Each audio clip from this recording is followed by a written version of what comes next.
Are you ready for cocktails and conversation? Are you ready for cocktails and conversation? Are you ready for cocktails and conversation? With your host, the unapologetic diva, Dr. G, the girlfriend therapist, Dr. Cortina Lewis, and the networking extraordinaire, Diana Richardson Philippus. Are you ready for cocktails and conversation? This is Herspiration Happy Hour.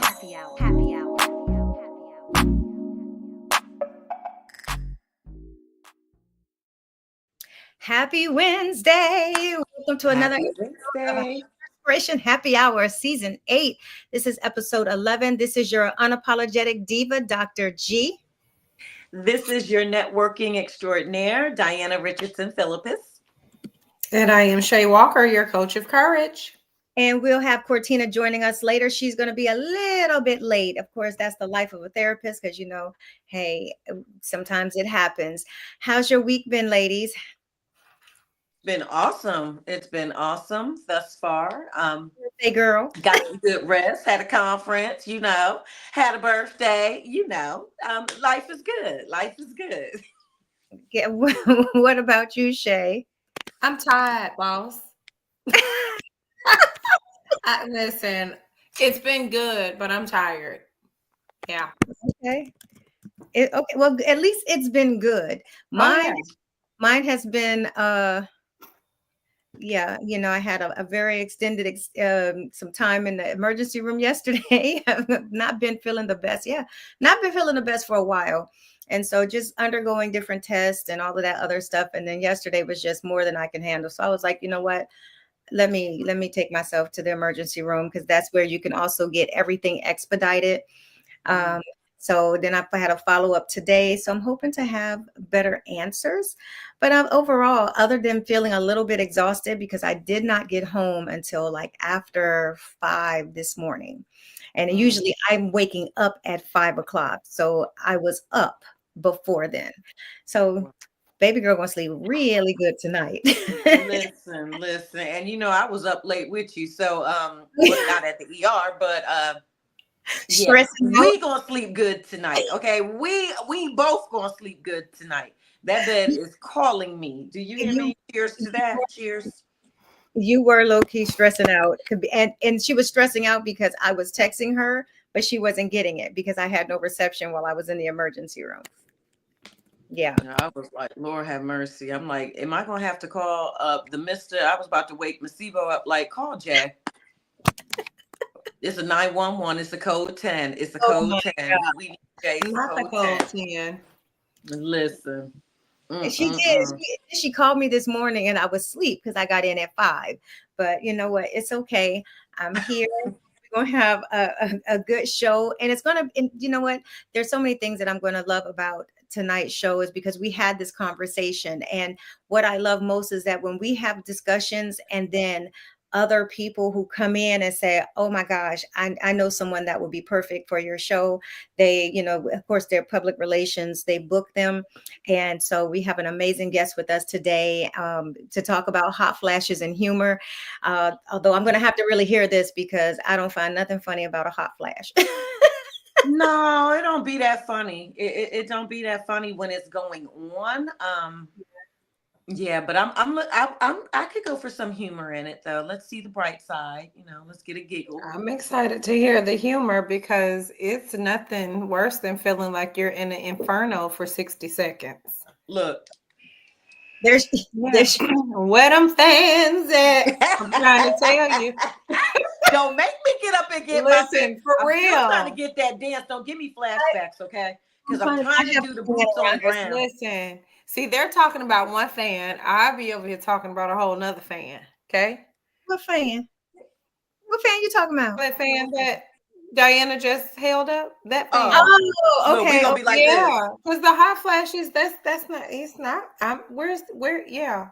And then you stink. Like you go to sleep because you sweat, and you have to shower. It's a whole thing.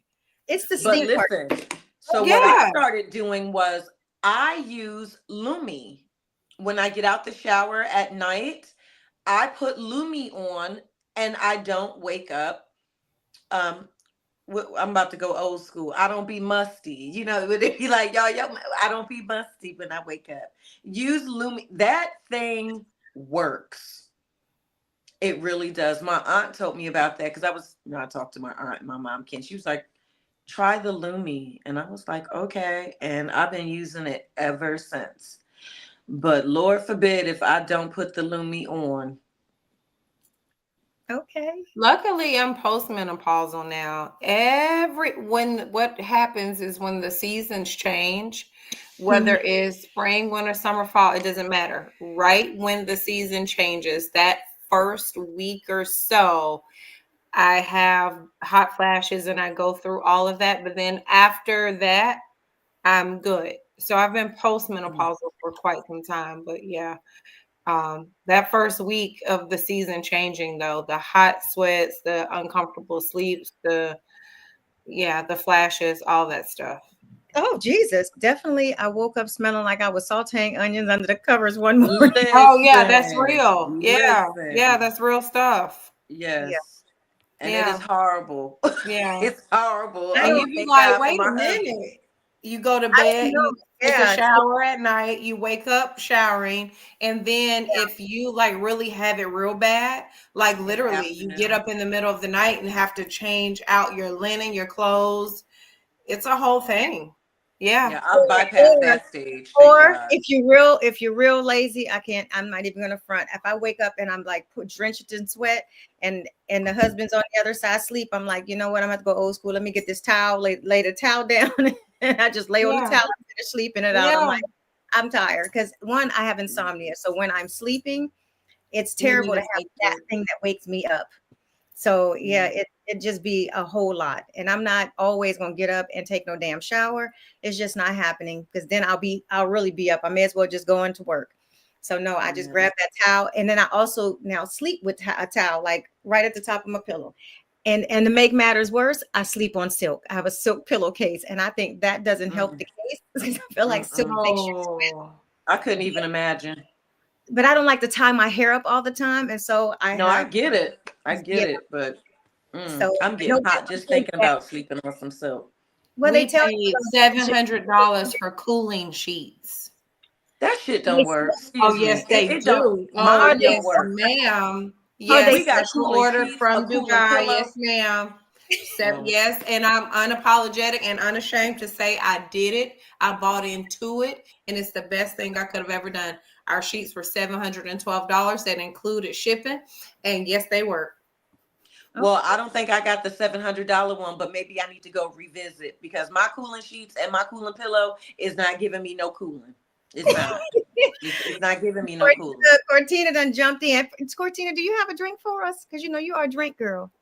So yes, I Hey, had one and then I come put it away because I was on. like, oh, they're gonna be started. But no, I can definitely pull it up. Never Hold too on for me late. 1 second. So what we will be drinking on tonight is the Hello Kitty cocktail. Mm. And so basically for the Hello Kitty cocktail, it's a sweet, fruity, and perfectly pretty. So you have 1.5 ounce of vodka or coconut rum, whatever you prefer. A half ounce of peach schnapps, 1 ounce cranberry juice, 1 ounce pineapple juice, 1 ounce grenadine, 1 ounce lemon juice, and then you garnish with a cherry or a lime twist or a strawberry slice. And if you want to get fancy, you'll just, rim your glass with some lemon and then put some pink sugar on the glass. So you want to shake all those things together and with ice, and then you pour it in your nice cocktail glass, and then you cheers. Okay. Now, is this what kind of Hello Kitty is this? Is this the Hello Kitty, the cartoon character? Yeah. Okay. I don't know if you can see it. Well, you know, y'all do be dirty, so sometimes that I Hello know. Kitty I is just wanted to different. clarify because previously we had some different.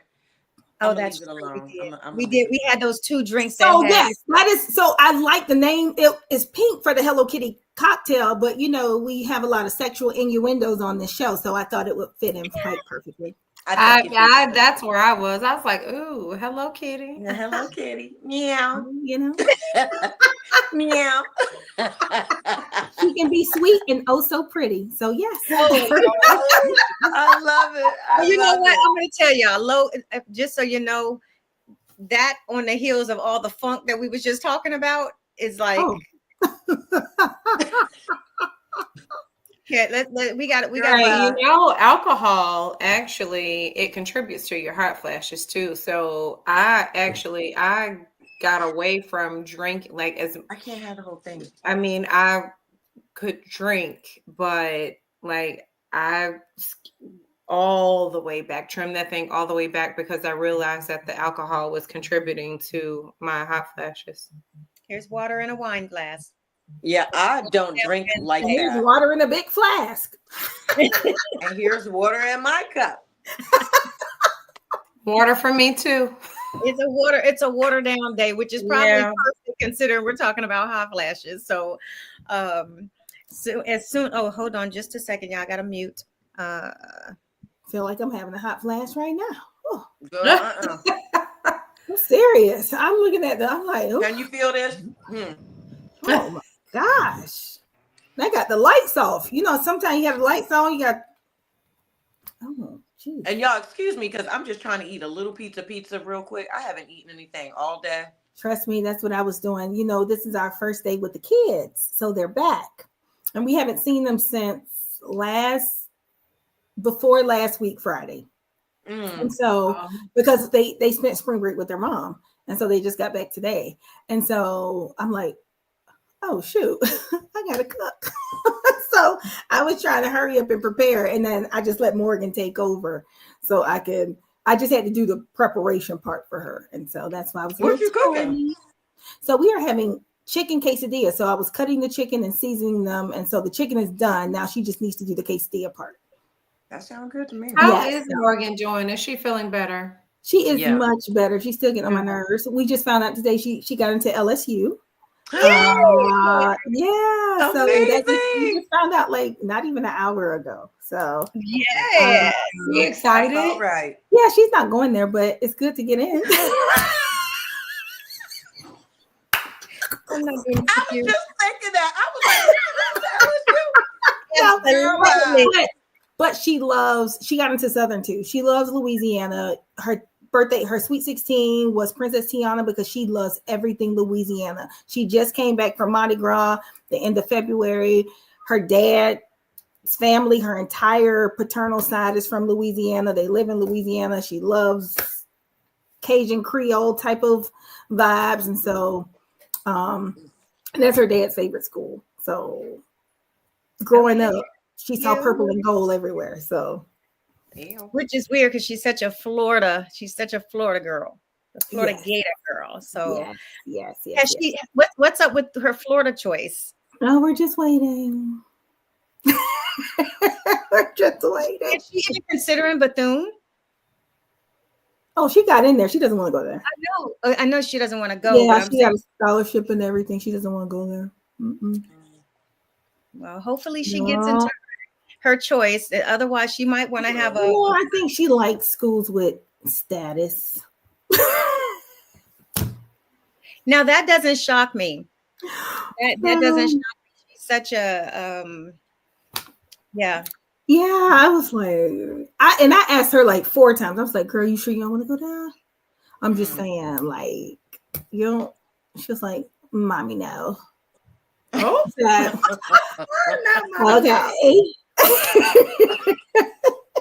Like, oh my gosh. Oh goodness gracious. So yeah, that's where we are. But I really wish that she would have been able to go when we went to Howard. I absolutely love Howard. Oh my gosh, love it down. What do you feel like you liked best about it? I already loved Howard, but even when I went to the campus, like the dorms that I was able to see, we talked about safety of the school campus, these little fobs that they give. So if you feel unsafe, you can push the button and it'll call your cell phone. So like if you're talking to a guy that you don't want to talk to, they give it to all the freshmen coming in and you just push the button and it automatically routes to your cell phone. They also have this other feature where you can set the timer, like for, let's just say you set the timer on the thing for 6:00. If you're not back in your dorm by 6:00, it's going to call your emergency contacts. And so I just really like the safety of the school. I like the history of the school. Amazing. I like how the students on the campus, how they seem like they really love their school. It was just, and I didn't go like on their spring break. They were like in session in school and everything, and just nice. the environment, and yeah, it was nice. It was Well, nice. I'm glad it was nice, but our guest has arrived, y'all. All So right. I'm getting ready to bring her up, but let me tell you a little bit about her first, okay? So for all of you who are tuning in, with her upcoming show, Confessions of a Menopausal Femme Fatale, is making waves and empowering women over 40. She has been connecting deeply with her followers by dismantling the shame around menopause and turning it into a conversation full of truth and laughter. Her storytelling prowess recognized by platforms like PBS and NPR. She is nothing short of transformative. Y'all, I'm going to give a warm welcome to Miss Satori Shakoor. Hey! Hey, Hi. how are you guys doing? Oh, Amazing. good. How are you on this wonderful wind down Wednesday? I'm good. I was panicking because I was looking for a Zoom link and I was all over the different. I got many, many reminders. So I had to call Amy. So I'm glad I made it. And No worries, no worries. You're here. fine, We're too. happy you are here. Okay. Yeah, so tell everyone a little bit about yourself, and you got to tell us about this upcoming show. Okay. Well, my name is Satori Shakoor. I'm born and raised in Detroit, Michigan, although I've lived in many places, including Canada. And I am a storyteller. I'm a writer and I'm a social entrepreneur. And so, social entrepreneur, as you know, solves problems, social problems, in whatever way they are being fit. I'm an artist, so my projects involve the arts. So I wanted to solve the problem of why don't more women entering into the stage of menopause know about it. So when I was going into menopause, I didn't recognize myself. I was having hot flashes, night sweats, mood swings. I would wake up every morning telling myself, you know, you're going to have to apologize to at least 3 people today. I was blowing up work relationships, blowing up personal relationships. And I was just noticing I was saying exactly what I was thinking, exactly what was on my mind. And I was making myself a bad girl because I had been socialized to people please, to conform, to be the nice little female, to perform for the male gaze. And all of a sudden, my brain was being rewired, little known to me.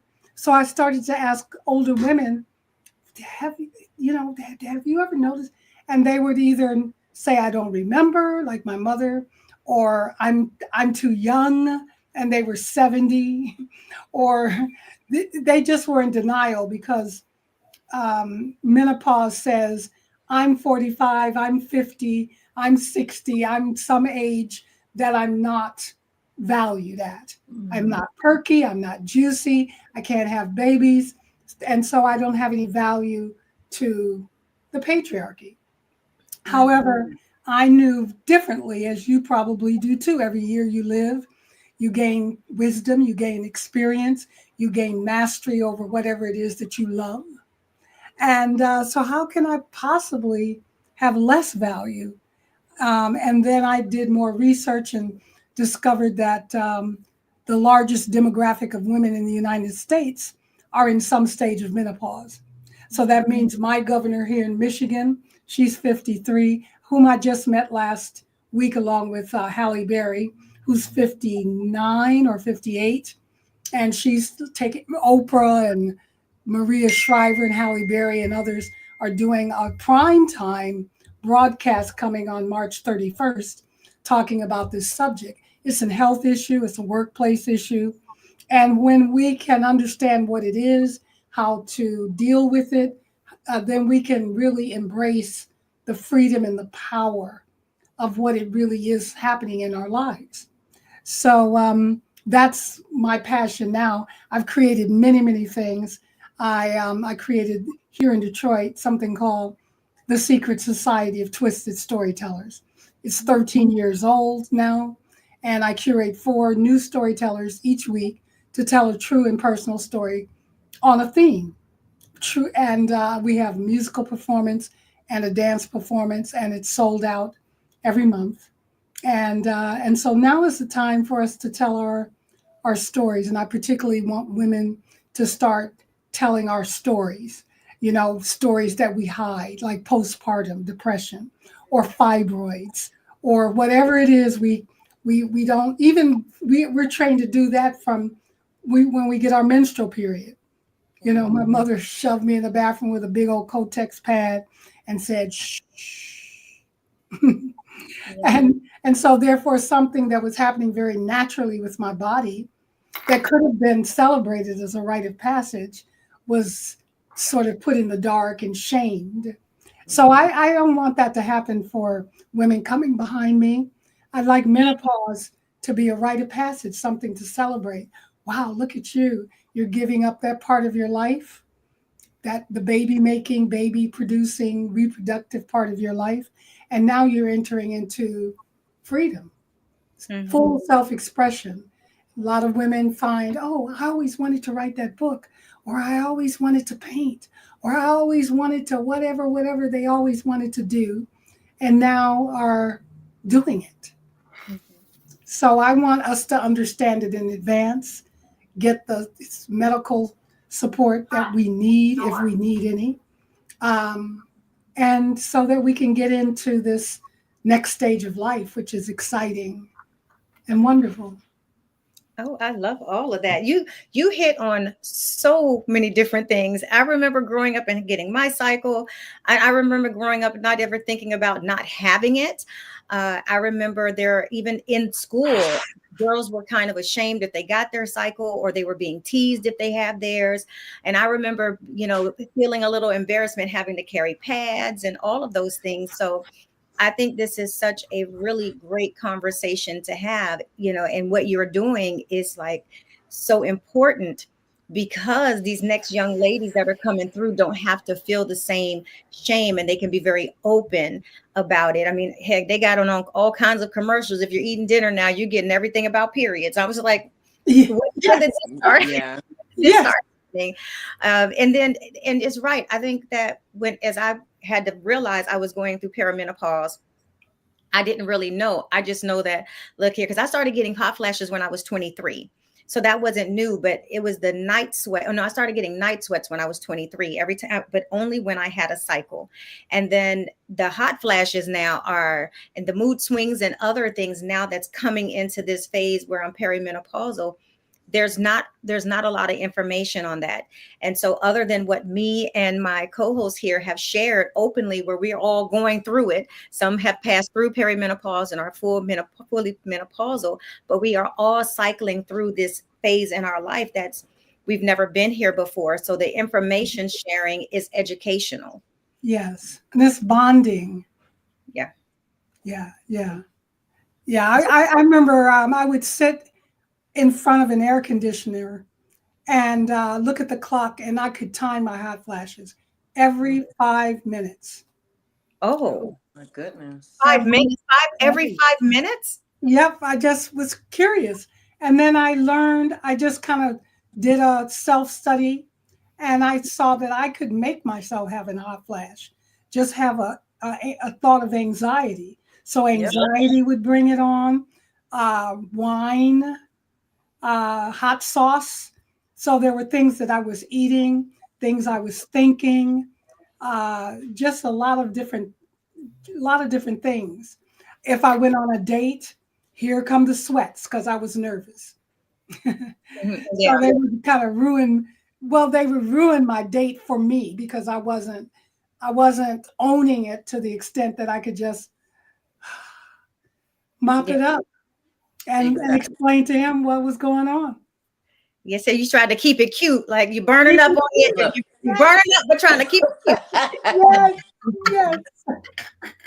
Let me Yeah. ask, what made you decide, like, what was that moment where you said, I don't want to hide this anymore, that people need to be sharing this information? Where did that happen for you? It happened around 45, 47, when I was going through this, like, who am I? What is going on with me? Why don't I feel like myself? And I'm trained as a musical theater artist, and there was a show called Menopause the Musical, and I auditioned for the show. And although the show is technically challenging, but it's very fluffy, and it's marketed with old songs from whenever those women, popular songs. But what I got a chance to do was meet thousands. And when I say the show sold out for 2 years, I was traveling all over the country doing the show. I didn't go to Malaysia when they asked me. No, I need to stay in the States. But I was meeting all these women, and they were celebrating menopause and telling stories about their experience. And so I said, wow, it's a lot of energy and joy around this time of life. Why can't we take it out of this little private setting in the theater and put it in the world? You know, so that's when but I hadn't gone through it. So I didn't have the perspective that I have now. So now that you never are out of menopause. You're always in some stage post. I'm in post menopause now. So I can look back and see that not only were things happening to me physically, but it was a time for deep reflection on my past, on really reflecting on myself as a mother, as a daughter, as a person in society, as a wife. And I began to forgive myself, and I began to start to heal myself and heal relationships, because we are, as women, held to some impossible standards to be the perfect mother, you know. So every little thing that happens to your child, if your child doesn't turn out like, it's like your fault. Mm.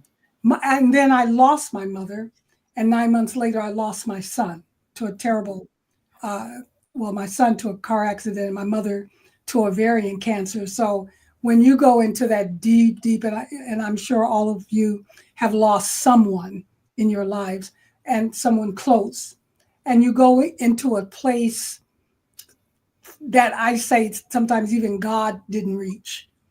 It was like you had to drill down to those depths of hell, and I crawled back to life. And when I crawled back to life, it was like life was inviting me to be alive and to fully embrace all of who I am. And that's really when I started to just whatever idea that seemed delicious and irresistible to me, I would go into it, and I would figure out how to get it done as I went along. I didn't sit around procrastinating. Well, I can't do that. I don't have the money. If I didn't have the money, then I would sell tickets in advance or break through I don't know about you guys, but when I was growing up, if you asked for money, you were begging. And so I just gave myself permission to beg, because that's and I have a nonprofit, and I met other women from other cultures that said, I love asking for money. And I'm like, really? Let me rub on you then. And they said, well, Coca-Cola has no problem asking for money. All these big organizations and companies have no reservations about asking for your money for what they offer. True. So why not you? So Tori, I'd like to ask you a question. You sparked my interest when you kind of said celebrating menopause. I remember navigating my experience. I had to have an emergency laparotomy due to endometriosis. What is a laparotomy? It's so where they kind of do a C-section in order to remove the mass because it was too large to kind of do it laparoscopic. They had to do a laparotomy. And so it was an emergency surgery. I literally went in the hospital, and 10 hours later, I was coming out of surgery, not realizing what they had done. I didn't have a hysterectomy. They cut off a portion of my left tube, and the right tube is still there. But the doctor, I remember her saying in my post-op that it was a guarantee 6 weeks later I would be in full-blown post-menopause. So I never experienced perimenopause. It was just like, I skipped the line and jumped right into post-menopause. And a year later, I started to reflect on that. Now, here's the thing. I already have 3 children, and they were older, but I always remember that I still wanted to try to have another baby eventually. Like, I planned on getting remarried again and all those things. And like, here I am married 6 years, newly married to my new husband. But, these are the things that I would think about. And I remember feeling not like a whole woman anymore because I wasn't producing eggs. So I went to the fertility specialist just to see what was happening. And they let me know that no, I was not producing eggs. And I remember feeling some type of way. I didn't feel whole or like myself anymore because I was unable, like, wrapping my mind around not being able to have a baby. And even though I have 3 kids, I just remember saying, wow, like, this is my thought process about being a woman was being able to have a baby. And it wasn't until I got involved in this community of women that either chose not to have children or for whatever reason they couldn't have kids, and all these things. And I felt so supported. I felt much more supported by them than I did by the doctors. And so to hear you say that was a very hard time for me. And so wrapping my mind or my thought around not being able to do the thing that I thought I was created to do, that hit me different. And even now, like, I wouldn't have cycles. I didn't have a cycle after that procedure. I didn't menstruate for 9 years. And that made me feel less of a woman. And what happens to that also, then you get the weight gain and you get all the fatigue and all these things that come along, the chronic stuff that comes along with postmenopause. These things had me in my feelings. And so to hear you say celebrate in menopause, please it help does me. not compute. Right. Well, like I said, I attended an event at the governor's residence a couple of weeks ago, and they had 4 doctors there.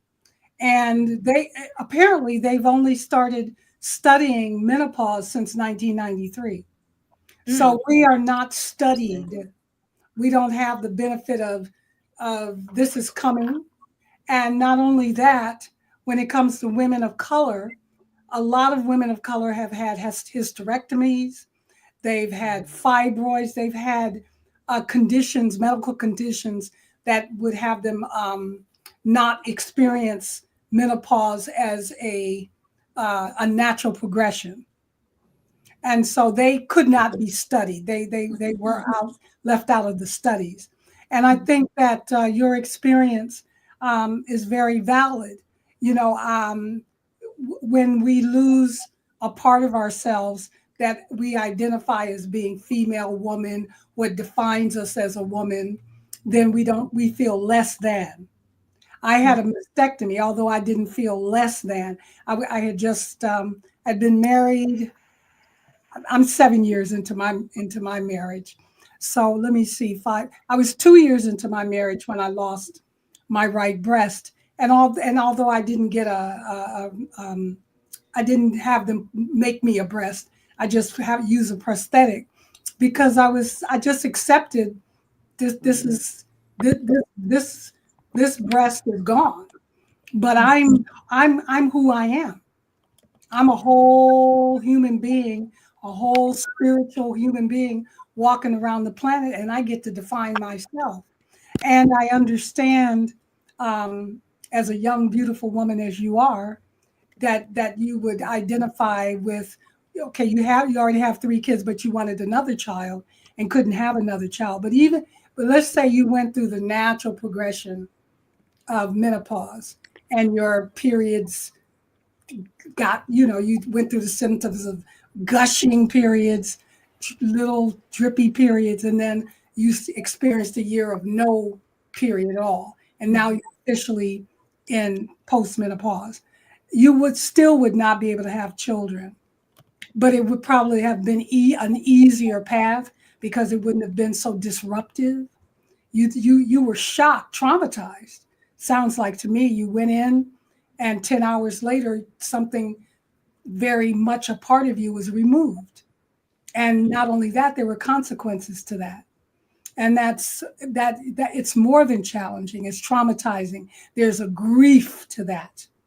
And you needed support. I went to a grief support group when I lost my mom and my son, which was very helpful to me. And it sounded like you found a support group of women who could support you. And I think that is what I'm advocating, that we share our stories so that we can volunteer our support and we can say, that happened to me too. And we can offer our experience and hug you up and allow you to come through that very hard period and then find out who you are on the other side. I think, Satori. Oh, Yes, ma'am. thank you. It's so interesting that we're all having this conversation, right? Because Shay, you entered into this, this period of life in a traumatic way, I would say, right? Whereas I actually went through the natural way, but at a younger age. I entered into perimenopause at 38. Yeah. And unbeknownst to me, I was like, wow, like, okay. But they were like, no, you can still have a baby, what have you. And I'm like, okay. So, we were trying, and there's some things with that. But long story short, I ended up going into menopause, right? Here it is, those heavy periods where it's like, oh my gosh. And then a month here, you might not get a period or a light period, and then boom, it's gone. Mm-hmm. And so I remember feeling during that period, well, let me just say this. I was one of the women, I was uncertain whether I really wanted to have a baby. I just was. Some days I did, some days I didn't. But when it was all done, I do remember having a feeling like, well, I'm not going to have any children. And then I think that when we think about being a woman and what society labels as what women should do, which is automatically women are mothers, you're supposed to get married and have kids and raise a family. However, that's not every woman's life. And it doesn't make her less than, because I remember my family, oh, Diana, oh, you still don't have any kids? Or are you going to have any children? And I finally got to a point, because they didn't know what was going on with me during this time. This was before I actually went into full menopause. But I just got to a point where I was like, you know what? Maybe I will, and maybe I won't. It's like I got tired of hearing about it because it would make me feel bad. But when it was all said and done, and I thank God for my husband, because we don't have any children. We got some fur babies, but, we don't have human children. And I just say, I did birth some things, it just wasn't children. And I think that women need to be okay with whatever it is, whatever your journey is, because it's not going to look like my journey doesn't look like, Chavez's journey, or Dr. Cortino, or Dr. Pam, or anybody else that's watching this, or you for that matter. You have to own it and walk in it and be okay. I'll listen, when that period was finally gone, I said, well, thank God. Because I'm just being honest. Like I had a moment like, well, that's it. And then I went on with life. I went out the hot flashes. I don't know if I can celebrate that just yet. I can celebrate the You save money non-existence on of. those. You save money on those products for people. Listen, I started giving those to my sister. I had all sorts. Here you go, honey. You can have that. I got some stuff for you, but I just wanted to add that because we all here have different journeys around this menopausal train, as I like to call it. So I appreciate that, and I love how empowering your message is, because it's something that women need to hear and own. What I would say is the pressure that society puts on women, right? So that's a part of the weight where it's like my womanhood, what defines me as a woman. And so that's almost like when people say, well, when are you going to have babies? It's still that pressure where it's like, okay, if I can't, does that make me less than? And Diana, you were saying, I'm able to own it. There's so many women who can't yet because it's very challenging and difficult for them. Even like Satori, how you with a mastectomy. I've known women who have double mastectomies and they can't wait to go in and get their extenders and everything because they feel like a part of their womanhood has been cut off. My shape, this is what represents. And so I think being more open, spreading the message, empowering and encouraging women to be able to see themselves as more than what society says that they should show up and be.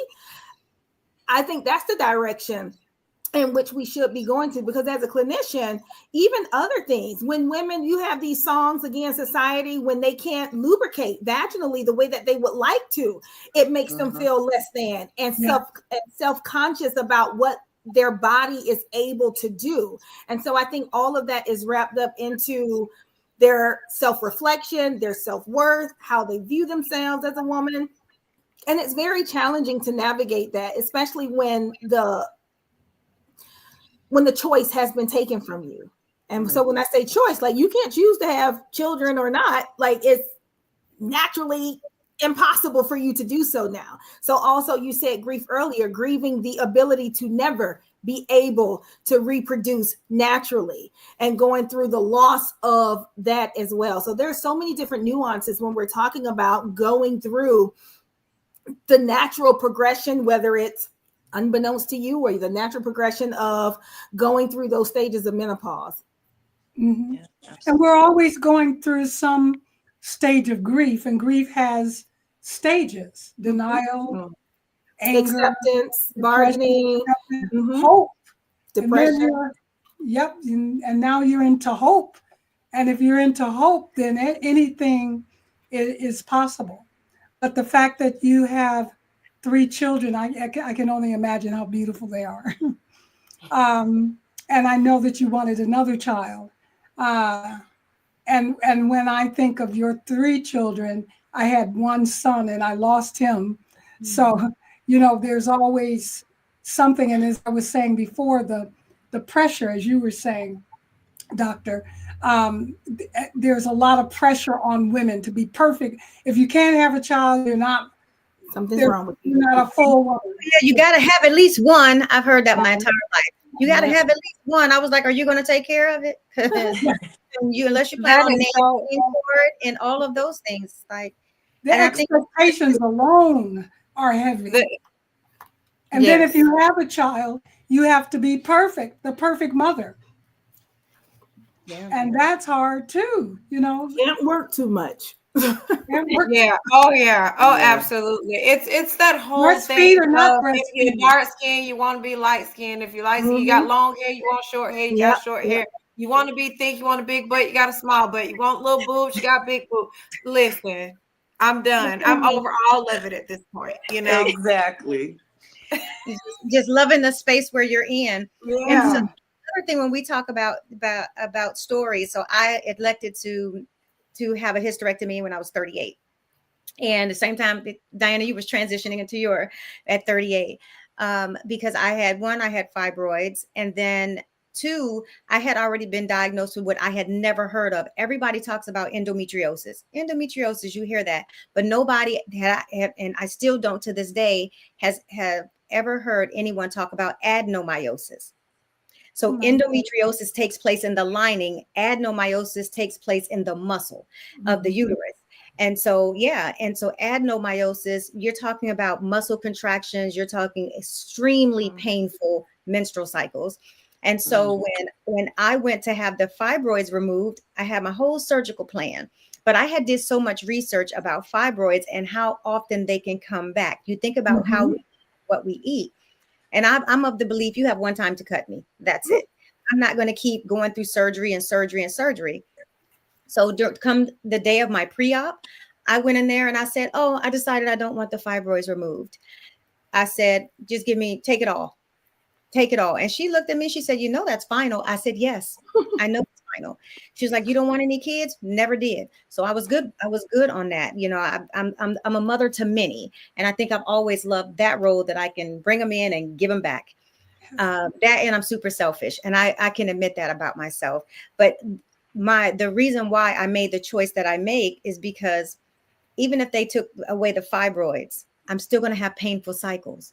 And so why would I want to subject myself to that plus more surgeries? So I made the choice to go ahead and have a hysterectomy when I was 38. And I was really private about it. And I never really talked about it. One, I didn't think it was anybody's business. But I realized that over the course of my early 40s and all of that, people would still tell me, oh, it's not too late to have a kid. Like, who is trying to? Well, some people do. I'm not knocking people who are in their 40s who have kids, whether it's intentional or because they chose to wait or because they're on a second stage of marriage and they want to give their significant others babies. That's all fine. I never had that desire, but I just thought to myself, whatever did not happen by the time I was 40 was not happening. I just didn't want that. And so I just made the decision for myself at 38. And for the longest, I had ghost cycles. Like I was still going through the night sweats whenever it came time for me to have my cycle. And I really just in the last maybe 2 years entered into perimenopause. And I'm in my latter 40s now. I'll be 50 this year. And so it's still a transition, understanding my body now, metabolism slowing down, just everything is just happening. And so, I mean, we talk about it here a lot, all of the different body changes that we have. But I think that society has to change how we have these discussions, because I would love to have known more and have had more information or understood how to advocate for my body as I'm going to see my GYN, asking the questions instead of just sitting there and they're treating me like they're robot status. They're asking everyone the same question when everybody's body is different. Very different. So we have to have these open forums and open discussions to educate grown women, not just children, and not just our adolescents who are getting their periods at 9 years old now, but you're talking 18 years old, 20-year-olds, 30-year-olds, 40-year-olds who are transitioning and do not understand their body. That's why I love what you are doing. So what made you say I'm going to build a show around this? Because I'm a writer and actor, stand-up comedian. That's what I do. I tell stories. So I curate for 12, well, at that point, it was 11 years I had been curating shows. I teach storytelling. Matter of fact, I taught storytelling workshop last month, and there was a woman in there who had a baby at 50. Because when I went to my doctor, my OB/GYN, they said, as long as you're menstruating, you can have a baby. Yep. So I didn't stop my period till I was 57. Can you imagine the nightmare it would have been? She said, no, ma'am. No, ma'am. But the thing is like, again, as I sat on that panel, as I went to that event at the governor's residence and they had the 4 doctors, there was one certified menopause doctor woman that Halle Berry was treated, that sees Halle Berry. But a lot of the OBGYNs don't even know about menopause.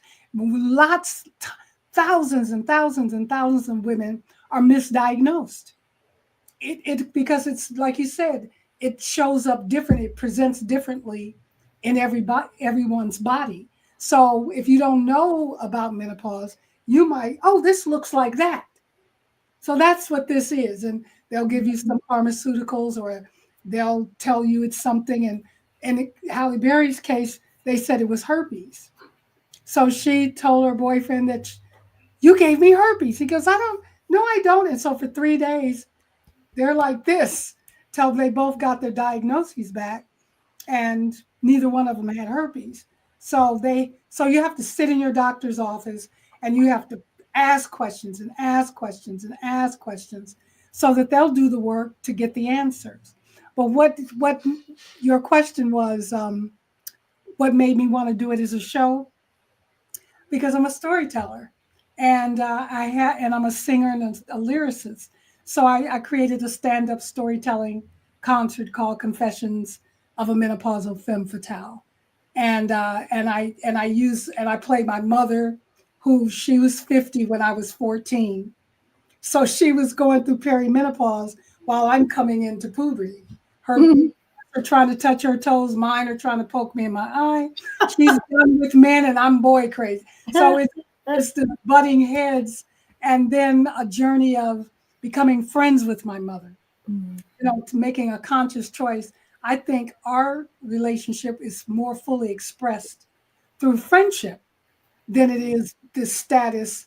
You're my mother and I'm your daughter, and there are things I can't share with you and things you have to be stoic about because you're my mother, And so I talk about creating that kind of relationship. I talk about her legacy, which was she passed down thank you. She, from an early age, what do you say when somebody gave you something? Thank you. And I didn't think the words meant anything until I dropped my pencil and Philip Miles picked it up. And when I said, thank you, he just came alive. And I go, ooh, power. This is an open sesame abracadabra thing. Until my mother was dying in the hospital and she told the doctor, thank you. And I was so angry. How? Because he perked right up. And I'm like, why does he get to feel good? And I get to feel bad. Her words elevated him. And so I wanted to tell that story of gratitude. The gratitude is a manifestation of something wonderful for your life.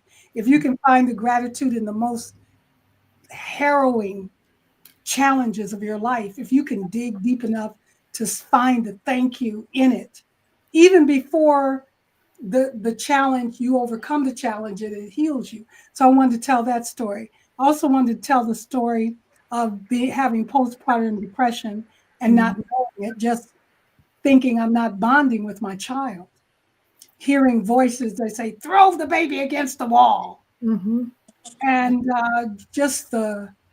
and not being able to tell anybody, because it seemed like all the mothers around me, including my sister, they were sailing through motherhood. The babies were dressed up, they smelled good, and they didn't look depressed. And I had to pretend that I was like them, and who could I tell? And so I suffered through this period of time. And now postpartum depression is something that women understand and know about and can get treated for. And when I found out at 40 I could have been treated for it, I was devastated. I'm like, you mean I could have been a mother rather than this monster that had these thoughts? And then since then I've heard stories from women who took their babies home from the hospital and then put the baby in the car seat and was driving the baby back to the hospital the next day. I don't want the baby. Or leaving the hospital and forgetting that they had the baby. Had to go back and get so you kind of lose your mind, Postpartum depression is a clinical, it's a mental issue, mental health issue. So all these things that occur because we have the bodies and the hormones and the unique physiology that we have as women And then we don't know anything about it because no one has taken the time to care about us. They care more about that little blue pill, that little hers or whatever it gives the men ability to, at 90 years old, still come here, girl. Whatever. Viagra, Cialis, Levitra, all of them. Yes. Mhm. They know in advance it's time for that colonoscopy. It's time for this and it's time for that.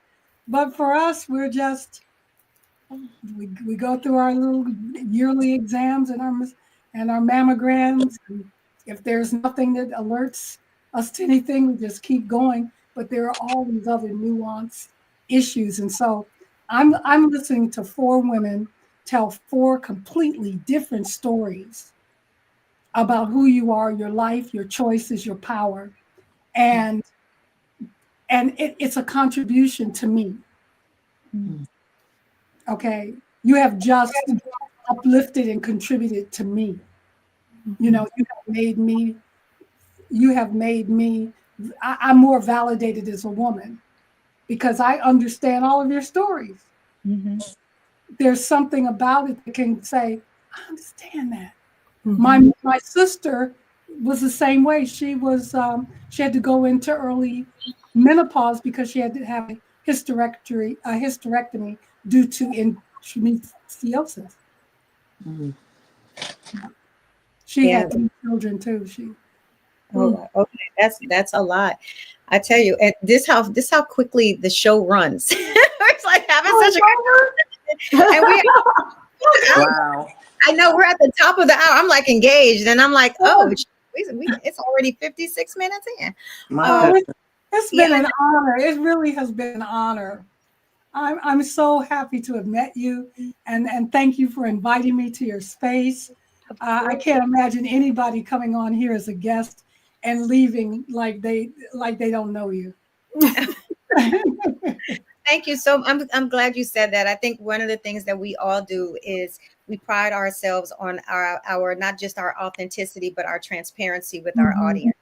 Mm-hmm. It's not sugar coated. It's just who we are, and we just give the real. And I don't think I would want that to change in our show. So in the same way you come up here and you can celebrate just being you and showing up to our audience, being true to who you are, having these honest discussions, you're going to continue to change the world. And that's what game changers and world changers look like. Mm-hmm. That's right.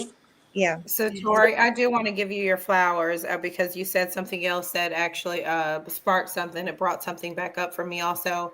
When you said that your mother was 50 and you were 14, my mom had me at a later age also. And I instantly went back to a moment where we were out when you were speaking just now about your mom. We were out and we were in the grocery store and she literally started having these beads of sweat that started to happen. And she became flustered and frustrated. And I was asking her questions and instantly she was just irritated. And she was just like, just shut up. Like she didn't, she outlet, just shut the, and I instantly just went there and I just remembered that I was probably 9 or 10 years old. And I literally just went back to the store in my mind where we were. And I was like, oh my God. And this is why God says, honor your mother and your father and your days will be long, because you don't understand until you get here what's really going on. Right. And so you just totally made me just think about how I was so angry with her too. And I was like, I don't want to live with you anymore. I want to go live with my grandma. Had I known now what I know, had I known and then had what she known, I would have been able to give her a little bit more grace, right? Yes. And when I reflect about my relationship with my mom, I just have these little moments that happen, and it just makes me want to say, Mommy, you know what? Girl, I'm so sorry for my behavior. Like, I love you and I'm sorry. So thank you for that, because you just took me back there. And now I gotta go love on her some more. Lord Jesus. Go love on her. And the other thing, maybe she didn't know. It's a possibility. Yeah, maybe she didn't. And so that's what I'm saying. We're so quick to get so with people when you just don't know what's really happening. And a lot of times they don't even know what's happening. And this is why grace and mercy and patience is so important for people. Yeah, And you just talking don't. and sharing with each other in Yeah, community. yeah. Exactly. So Tori, where can everyone find you at? How can they connect with you? You can come to my website, satorishakoor.com, Okay. or twistedtellers.org. Mhm. I'm Facebook, Instagram, LinkedIn. But when my film is coming out on Amazon, iTunes, and Google, and as soon as we get that release date, I can share it with you. Yes, And Awesome. definitely share it with us. And we are so glad that you was able to come on the show and join us. Definitely don't be a stranger. We're going to have you back once you have your show and everything it released. be honored. Absolutely amazing. We do give you your flowers for everything that you have done and are continuing to do to be a game changer, especially in this world today. Yeah. Thank you so much. And you guys have a wonderful evening. I don't know whether you're all in the same town or We're different. all different. All Okay, different. all right. All right. Well, goodbye to the United States. Bye. Bye-bye. Oh, I just love her. Wow. Yes. Oh, absolutely amazing. Really great. A lot of great information out Yeah. there. Mhm. I don't think we realize what's really where the gaps are Mhm. until we start hearing these stories. And in our minds, we like to think, oh, everybody should know that. Everybody should know that. But that's No. not really true. No. It's usually a very small population of people who know a little bit of some of everything. And that's why it's important to share. Um, Mhm. Anyone have any last minute things they want to say about this episode before we go do the round robin with the connections? No, I just think it was a great episode this evening. A candid, real, Mhm. authentic conversation that needs to be had more often, to be honest. Yeah. And that's why I said when her publicist reached out, it was because of our episode that we had when we was talking about the pause. Pause, or the whole real conversation that we all were having about menopause. Because all of our stories are very different, and they are very different in how Shay, how you came into it, Diana, you, myself, Cortina, and what age were you when you? 35. Oh, What I have. Mhm. okay. Yeah, it's just all different. And I can understand why it should be celebrated. I think if we celebrate it or have more discussion about it, I Yeah. think we destigmatize it. So, Mhm. Amen. Shay, where can everyone find you at? You can find me on Instagram at The Coach of Courage or www.thecoachofcourage.com. Uh, Diana, where can everyone find you at? You can find me on Instagram at Diana Richardson Philippus. Also on Facebook at She is Diana, and my website, DianaRichardsonPhilippus.com. And Dr. Lewis. You can find me. Where can you find me? At the Girlfriend Therapist on all social media platforms. You can also find me at the Noir Center, NOIR Center, on all social media platforms as well. And you can find me on all social media platforms at IAMDRPGURLEY. I am Dr. P. Gurley. I do want to really quick before we step off, I want to say congratulations to you, Cortina, on your award. Shay, you did amazing, and congratulations to you being on the panel. Some of your insight was actually extremely needed to be heard. And Diana, hats off and flowers to you for putting on such an amazing game-changing and life-changing conference. I have heard a lot of amazing things that of how it has elevated people, Yeah. how it has inspired people, how the accountability that is coming from this conference through text messaging with some people who are there, who are taking intentional steps Mhm. to change their lives. And I think when we look at the purpose of the conference, you did that. Absolutely. You Yeah. did that. You know what? Like I say, reach one, teach one. And Yeah. if we can reach, if it's just but one, Mhm. then it's a job well done for me. So I Yeah. appreciate you guys. I appreciate you for showing up, showing out, and being on purpose, in purpose at the Women's Business Networking Conference. Please know that. Yeah, so I just wanted to say that, and it was great and lovely to see all of you, to break bread with you, to have drinks with you, but just to celebrate life with you, and because life is short, and so the more you have an opportunity to see your sisters and sister tribe, it makes you feel really good inside, and so I And just happy birthday. yes, and No, right? Oh, I was like, who? What the heck? Wait, I forgot. I was about to say, whose birthday is it? Thank you. It's still your birthday. Well, yeah, I am going to celebrate until March 31st. Oh It my is. gosh. It's still But your it may birthday. carry over into April since we going to Puerto Rico. I may as well just let it, go ahead and give myself, a full month and a half, I think. yeah. So, but Let I 'em will say that I'm looking forward to next year, because there are already people who are asking, like, oh, just make sure you let me know when it's going to be next year. People who I've never met, who have talked to other people about it, they're coming to me saying, please let us know when. And I'm like, Yeah, they're calling for a 2-day. I mean, this is the second year where people are like, well, I just had a conversation today, like, can you make it 2 days? And I'm like, I can. that's hella. Oh gosh. Yeah, it is.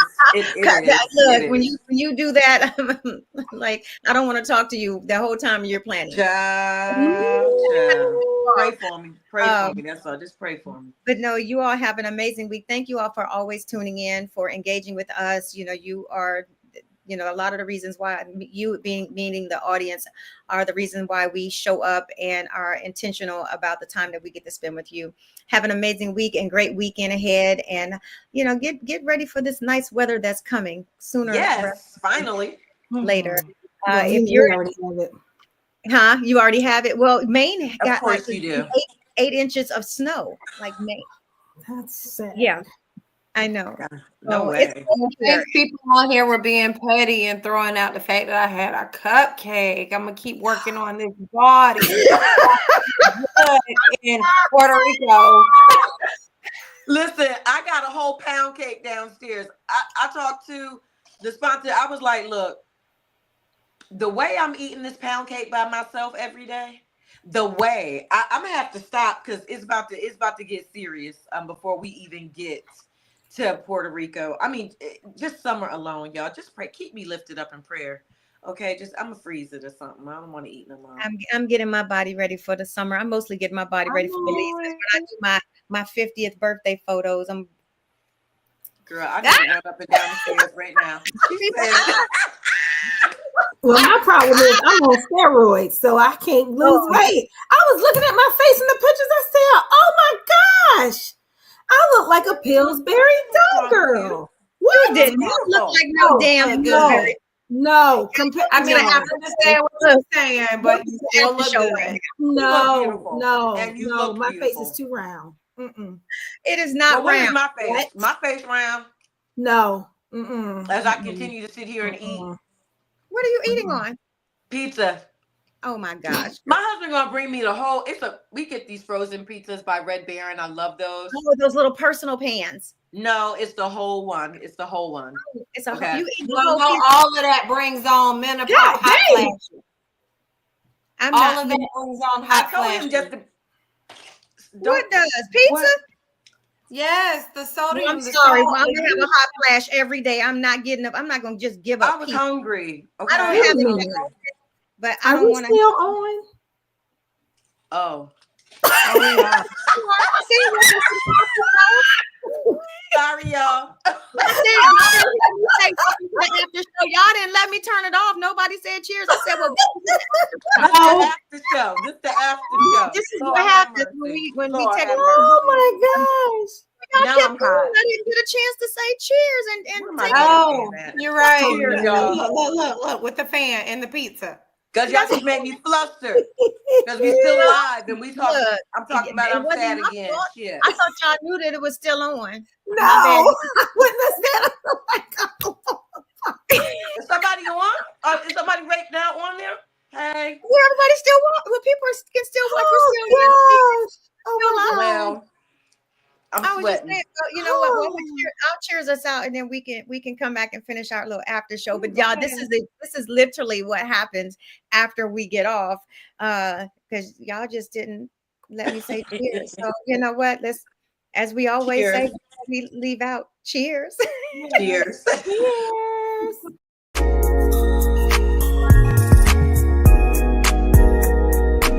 This is Herspiration Happy Hour.